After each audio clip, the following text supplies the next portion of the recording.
तो हमारा अगला वर्ड है हेडे। ये एक नाउन है। इसका मतलब होता है किसी भी इंसान, चीज़ या जगह का वो समय जब वो अपनी सक्सेस या पॉपुलैरिटी के एकदम पीक पर हो, मतलब उसका सुनहरा दौर या गोल्डन पीरियड। चलिए इसको और बेहतर तरीके से समझने के लिए कुछ एग्जाम्पल्स देखते हैं। पहला एग्जाम्पल है, in its heyday the band sold out stadiums around the world. इसका मतलब है कि जब वो बैंड अपने चरम पर था, अपने सबसे सक्सेसफुल टाइम में था, तब उनके शोज इतने पॉपुलर थे कि पूरी दुनिया में स्टेडियम्स भर जाते थे। ये उनका हेडे। अब देखिए, हेडे अक्सर बीते हुए समय को याद करने के लिए भी यूज होता है। जैसे the company is a shadow of its former self from its heyday in the 1990s। इस सेंटेंस का मतलब है कि ये कंपनी अब अपने पुराने दिनों जैसी नहीं रही जब 1990s में इसका हेडे था।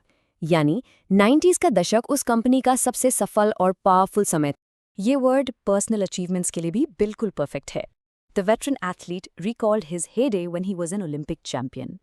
यहाँ एक अनुभवी एथलीट अपने हेडे को याद कर रहा है जब वो एक ओलंपिक चैंपियन था। तो ओलंपिक जीतना उस एथलीट का हेडे था, उसकी लाइफ का सबसे बड़ा, सबसे सफल पल। अब देखिए, ये वर्ड असल में कैसे यूज होता है। ये एक कोट है, the golden age of Hollywood reached its heyday in the 1950s with iconic films and legendary stars। इसमें कहा गया है कि हॉलीवुड का गोल्डन एज यानी सुनहरा दौर अपने हे डे पर 1950s में पहुंचा। उस वक्त बेहतरीन फिल्में बन रही थीं और बड़े बड़े लेजेंडरी सितारे थे। चलिए अब इस वर्ड को और अच्छे से समझने के लिए कुछ सिनोनिम्स यानी मिलते जुलते शब्दों को देखते हैं, जैसे कि प्राइम और पीक। इन दोनों का मतलब भी होता है चरम या सबसे ऊंचा पॉइंट। और अब देखते हैं एंटोनिम्स यानी इसके विपरीत शब्द, जैसे कि डिक्लाइन या डाउनफॉल। इनका मतलब होता है पतन या नीचे गिरना, जो हेडे के बाद का समय होता है। बस आज के लिए इतना ही। मिलते हैं नेक्स्ट वीडियो में। Happy learning. Bye bye.